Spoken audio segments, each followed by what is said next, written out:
Students,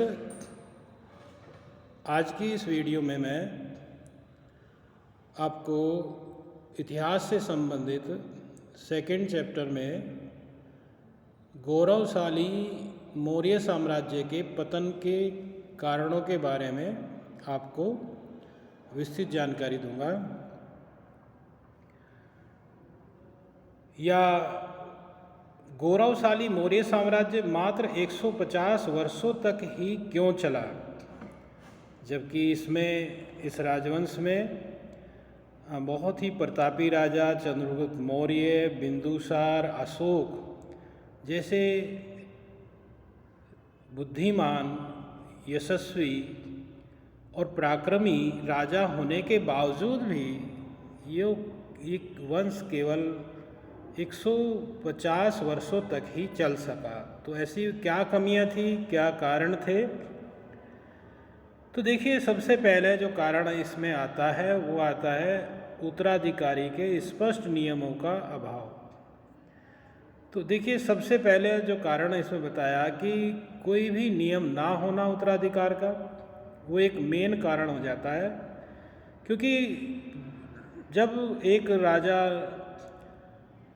वृद्ध हो जाता है, उसका कोई दूसरा उत्तराधिकारी आना होता है, तो ये अनिश्चितता की स्थिति बनी रहती है कि कौन राजा होगा।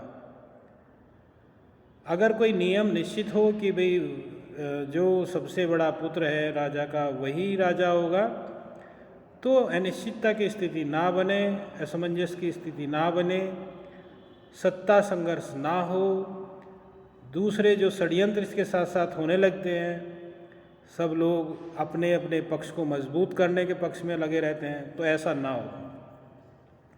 तो इसलिए जो पहला कारण है नियमों का अभाव, उत्तराधिकार का ना होना, कोई निश्चित कोई नियम ना होना जो है, ये सबसे बड़ा कारण था, जिसके कारण से जो भी राजा होता था तो उसके समय में या उसके मरने के बाद सत्ता संघर्ष छिड़ जाना, और जो कहीं ना कहीं विपक्षी खेमे में वो एक उत्साह संवर्धन कराता है, या वो उनका जो उनके जो षड्यंत्र होते हैं उनकी भी जो है आकांक्षा बढ़ जाती है कि हम भी उस राज्य को प्राप्त करें, और गृह युद्ध जैसी स्थिति बन जाती है।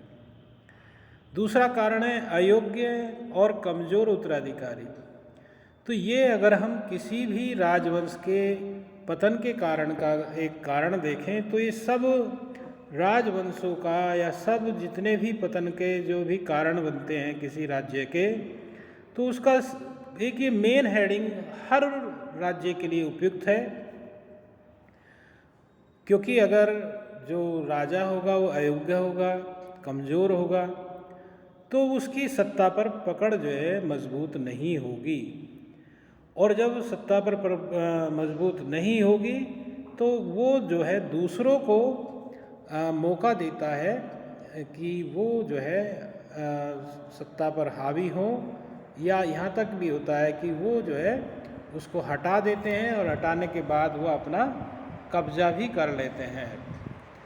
तो यहाँ पर जो है जो अशोक के बाद जो स्थिति है मौर्य साम्राज्य की, वो ज़्यादा बिगड़ी। उसमें जो भी राजकुमार सत्ता जिनके हाथ में आई, तो वो चाहे दशरथ हो या संपत्ति हो या ब्रह्मरथ हो, ये जितने भी शासक बने अशोक के बाद, ये अयोग्य थे, इनके अंदर दूरदर्शिता नहीं थी, वो संचालन का पराक्रम नहीं था, और इस कारण वो असफल रहे, और जनता भी उनके विरोध में आ जाती है, क्योंकि वो सही निर्णय नहीं ले पाते, तो जो जनता होती है वो भी उनके विरुद्ध हो जाती है। आंतरिक विद्रोह, बाह्य आक्रमण जो है राज्य में होने शुरू हो जाते हैं, और जिससे जो है राज्य की अस्थिरता बढ़ जाती है। तीसरा कारण आ जाता है शासकों और राजकीय कर्मचारियों का अत्याचार। तो इसमें कभी कभी क्या होता है कि जो ऐसे व्यक्ति जो प्रभुत्वशाली हैं, या जो जिनके पास शक्ति सामर्थ्य है, भले वो राजा ना हो, लेकिन वो कहीं ना कहीं जो है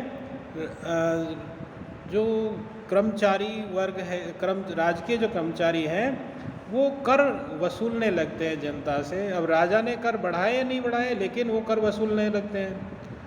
और जब कर वसूलने लगते हैं, अब जनता की स्थिति देने वाली है या नहीं देने वाली है, कभी कभी ये भी होता है कि उसकी स्थिति बहुत कमज़ोर हो, तो कमज़ोर स्थिति वाले जो किसान हैं या जो मजदूर लोग हैं वो विरुद्ध हो जाते हैं ऐसे राजा के।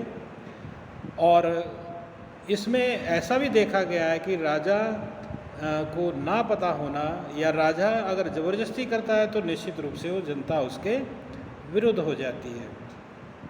इसके अलावा जो मौर्य साम्राज्य था वो बहुत विशाल था, और ज़्यादा विशाल होने का कारण जो बना वो कहीं ना कहीं पतन के कारणों की ओर ले गया। अब निश्चित रूप से अगर विशाल साम्राज्य है तो उसका जो शासक होना चाहिए वो बहुत दूरदर्शी होना चाहिए, बहुत शक्तिशाली होना चाहिए, उसकी पकड़ होनी चाहिए हर क्षेत्र में, चाहे वो केंद्र शासन की हो, चाहे वो प्रांतीय शासन की बात करें, चाहे वो नगर शासन की बात करें या गांव शासन की बात करें, तो वहाँ तक उसकी पहुँच मजबूत होनी चाहिए। और यहाँ इन सब चीज़ों का अभाव रहा। तो विशाल साम्राज्य की रक्षा करना, तो ये जो है कहीं ना कहीं राजा का असफल होना या कमज़ोर होना।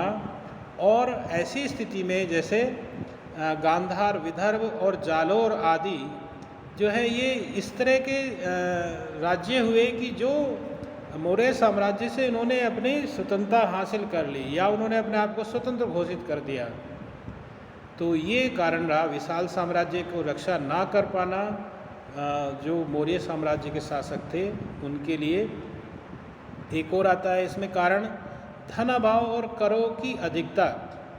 तो कर का अभी ऊपर भी जिक्र आया था। तो धन अभाव यानी जो राजकोष है वो पर्याप्त होना चाहिए, भरा होना चाहिए, ताकि जनता को उसके अगर कोई सूखा पड़ता है या ऐसी स्थिति आती है कि जनता असहाय महसूस करती है तो वो उनकी मदद करे।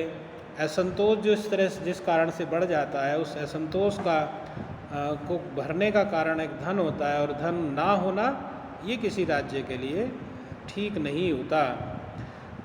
कलिंग युद्ध के बाद अशोक का पश्चाताप। अब देखिए, अशोक ने कलिंग युद्ध के बाद बौद्ध धर्म ग्रहण किया। बौद्ध धर्म ग्रहण करने के बाद उसने कहा कि मैं कोई युद्ध नहीं लड़ूंगा, अहिंसा की नीति को अपनाया। तो वास्तविकता में देखें तो इसमें कोई खोट वाली नज़र नहीं आती, लेकिन राजनीति वाली स्थिति पर अगर देखें तो इसमें खोट नज़र आती है। क्योंकि अगर विदेशी को किसी भी जो स्थानीय स्तर पर कोई विद्रोह कर रहा है, जब तक उसको ये डर नहीं होगा कि मुझे दंड भी मिल सकता है, मुझे फांसी हो सकती है, तो वो तब तक नहीं मानेगा। तो यहाँ पर जो है जो नियम था या जिस तरह से उसने हथियार ना उठाना, हिंसा की नीति को छोड़ देना, ये भी जो है एक कारण बना कि जिससे जो है उसके जो ऐसे लोग जो सत्ता के लालच में या सत्ता को जो है प्राप्त करने के लिए हमेशा प्रयासरत रहते थे, या बाह्य जो आक्रमण थे उनका होना शुरू हो गया, जिससे जो साम्राज्य था उसकी धीरे धीरे नींव हिलने लगी और अंत में वो जो है पतन के कगार पर पहुंच गया। एक और इसमें आती है स्थिति कि ब्राह्मणों का असंतोष। तो अब इस राज्य काल में मुख्य रूप से मौर्य काल में अशोक का जो समय आया, उसमें प्रचंड रूप से बौद्ध धर्म का प्रचार प्रसार किया गया। वैदिक धर्म की जो भी आभा थी, जो भी उसकी महिमा थी या जो भी उसका अच्छी बातें थी, वो क्षीण कर दी गई, और ब्राह्मणों से विशेष अधिकार जो उन्हें वैदिक काल से प्राप्त थे उनके हनन होने लगे। परिणाम स्वरूप क्या हुआ कि ब्राह्मण लोग उससे विरुद्ध हो गए उसके। और ये जो कारण बना कि केवल उसकी ही प्रधानता थी बौद्ध धर्म की, तो बाकी जो ब्राह्मण धर्म था या सनातन धर्म था, तो तो उससे संबंधित लोग जो है उससे खफा हो गए, ब्राह्मण विशेष रूप से, और ये कारण बना मौर्य वंश के पतन का। तो इस तरह से मैंने आपको बताया कि उत्तराधिकार के स्पष्ट नियम ना होना, अयोग्य उत्तराधिकार ना होना, शासकों और राजकीय कर्मचारियों का अत्याचार, उसके लिए कर वसूल करने के लिए विशाल साम्राज्य का होना, धन के अभाव, करों की अधिकता, कलिंग युद्ध के बाद अशोक का पश्चाताप या केवल जो अहिंसा की नीति अपनाना, और इस तरह से कहीं ना कहीं जो वैदिक धर्म था वो वैदिक धर्म को मानने वाले भी जो है उनको वो भी जो है शासन के खिलाफ हो गए, और ये सब कारण बने गौरवशाली मौर्य साम्राज्य के पतन का। आज के इस वीडियो में सिर्फ इतना ही। आपका दिन शुभ और मंगलमय हो।